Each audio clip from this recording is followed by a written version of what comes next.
Olá, e retomando então o nosso diálogo franco com o Dr. Celestino, eu queria retomar um pouquinho o que nós falamos no final do bloco anterior. O senhor disse que tem que se reservar um tempinho para não fazer nada e pensar, etc. e tal. Por outro lado, meu pai, quando vivo, sempre dizia, meu filho, você quando quer achar alguém para fazer alguma coisa, procure alguém muito ocupado, porque o desocupado não vai ter tempo para nada. Então, só para clarear bem, não que a gente deva ficar desocupado, mas tem que reservar um tempinho quando a gente está com o tempo ocupado, é mais ou menos isso? Até mesmo para resolver problemas, né? Porque muitas vezes o profissional se envolve tanto no trabalho que ele não tem tempo para refletir sobre a solução de um determinado problema. Muito bom. Doutor, continuando então, e voltando especificamente para a sua área, em que idade as crianças, no caso, os pais, que idade das crianças, melhor dizendo, os pais devem se preocupar em corrigir o posicionamento dos dentes? E quais as idades mínimas, ou mínima, melhor dizendo, e máxima para se colocar aparelho ortodôntico? Isso é uma dúvida de todo mundo. Existem, obviamente, situações diferentes, né? Problemas diferentes exigem soluções diferentes. Certo. Mas eu diria que a preocupação hoje é assim, muito precoce, né? Que começa, eu não vou querer chover aqui no molhado, mas com a amamentação. É óbvio que uma criança que é amamentada de uma forma digna vai desenvolver a musculatura de forma a direcionar o posicionamento dos dentes. E se esses primeiros... Desculpa, o que seria amamentar de forma digna? Por exemplo, é óbvio, a gente entende que as mães hoje têm seus afazeres, não é? E que muitas vezes elas se utilizam da mamadeira, inclusive aumentam o furo da mamadeira e colocam a criança deitada, e se você tentar tomar um copo d'água deitado, você vai ver como é difícil. Então a criança ela tem que lutar contra o afogamento, e isso desenvolve um padrão de contração da musculatura completamente incoerente com o desenvolvimento dos dentes. Pode gerar deformidade, então? Vai gerar, com certeza. Essa idade, então, como eu perguntei, essa é muito variável? Muito variável. Não tem mínimo e não tem máximo? Não, mas eu diria que para um aparelho ortodôntico fixo hoje, por volta de 10 ou 11 anos de idade cronológica, desde que a idade dental seja compatível. Uhum. E os pais devem procurar em qualquer circunstância ou só quando houver suspeita de que há alguma coisa diferente? Muitas vezes o paciente é avisado que está fora de um contexto estético pelo próprio círculo social em onde ele vive. Por exemplo, apelidos em escola. Né? Muitas vezes os pais não têm capacidade de detectar o problema. A criança que tem dificuldade para dormir e principalmente a dificuldade respiratória. Isso causa transtornos muito graves para a vida inteira daquela criança. É importante então que os pais estejam sempre atentos e procurem no momento oportuno. Doutor, por que tantas pessoas têm trauma / medo do dentista? Como minimizar esse problema e como convencer o suplicante, no caso, a ir ao dentista? Eu particularmente confesso que eu tenho duas razões para ter medo. Uma é que eu tenho medo mesmo de dentista, e outra que eu tenho medo da minha mulher, e ela é dentista. Eu tenho dois motivos para ter medo. É um receio duplo, né? Mas ela Mas eu diria para os nossos ouvintes aí que a odontologia mudou muito, diria que nos últimos 30 anos, particularmente nos últimos 10 anos. Primeiro que existem procedimentos que eram feitos antigamente que não são feitos mais hoje. E hoje existe a possibilidade de sedação com óxido nitroso, que é uma prática comum no primeiro mundo, que aqui no Brasil nós temos.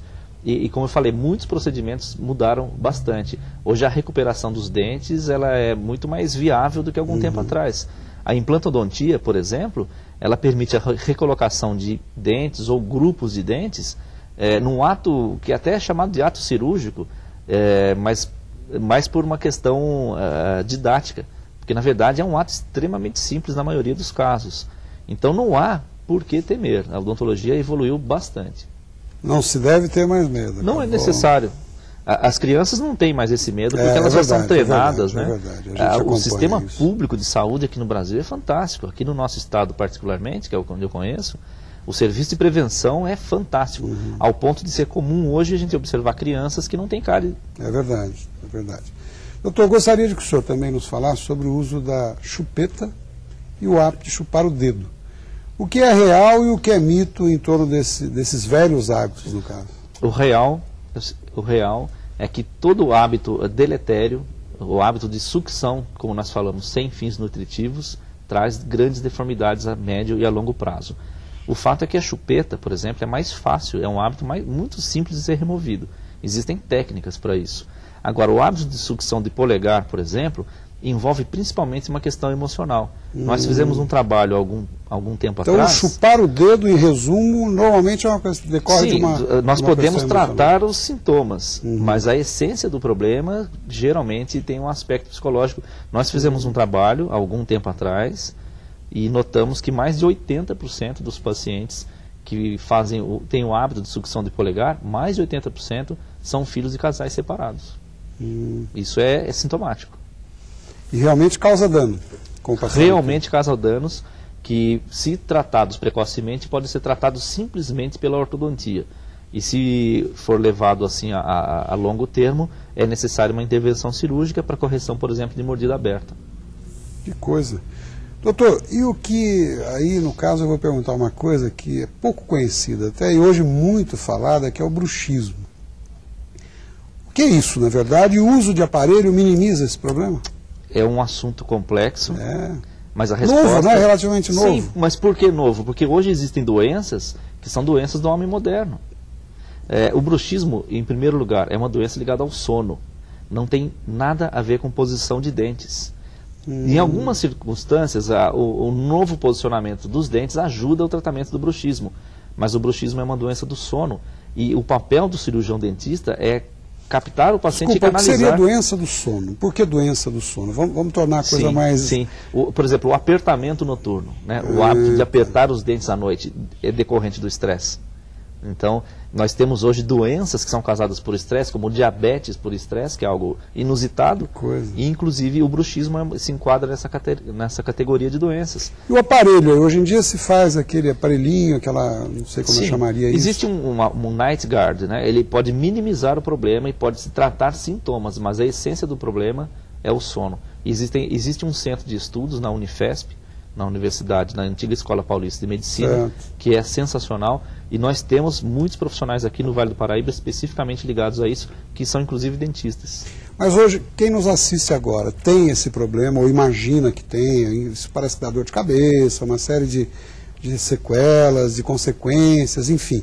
O que a pessoa deve fazer? Procura um dentista e procura se informar a respeito Procure disso? um dentista, mas já sabendo que é um tratamento multidisciplinar, que apenas o cirurgião dentista não vai resolver seu problema. É necessário que haja uma interação entre outros profissionais, como neurologista, psicólogo e até outros. É algo hoje até bem comentado e pouco conhecido, né, na verdade. Doutor, e é verdade que o posicionamento incorreto dos dentes pode levar a criança a ter um baixo rendimento escolar, que isso é muito comentado hoje também? A ortodontia trata o posicionamento dos dentes. Se uma criança não respira corretamente durante a primeira infância, isso traz mau posicionamento dental. A ortodontia trata o mau posicionamento dental. Agora, se a criança mantém essa respiração inadequada por muito tempo, mesmo que o caso seja solucionado cirurgicamente, no futuro, como é que você vai repor todo aquele oxigênio que a criança não respirou? É a criança que não brinca na hora do intervalo, é a criança que vai mal na escola porque respira mal. E a ortodontia pode tratar esses casos. Muito bom. Infelizmente, o nosso tempo sendo limitado como é, o nosso diálogo franco está no final. Eu quero lhe agradecer muito a gentileza. Com certeza um programa de grande utilidade pública. Parabéns pelo seu posicionamento lá fora, nos Estados Unidos, nos representando. E parabéns por esse trabalho que os senhores fazem aí, meritório, com relação ao que o senhor falou, desse tratamento, enfim. E muito sucesso ao senhor. E muito obrigado. Eu que agradeço por me colocar aqui entre os grandes expoentes aí da nossa região. Com certeza, com certeza. Isso faz com que todos nós tenhamos muito orgulho. Eu vou mais uma vez agradecer a atenção de todos, a grande audiência que nós temos tido, e convidá-los para o próximo domingo, às 9h30 da manhã, se Deus quiser, num novo Diálogo Franco. Até lá.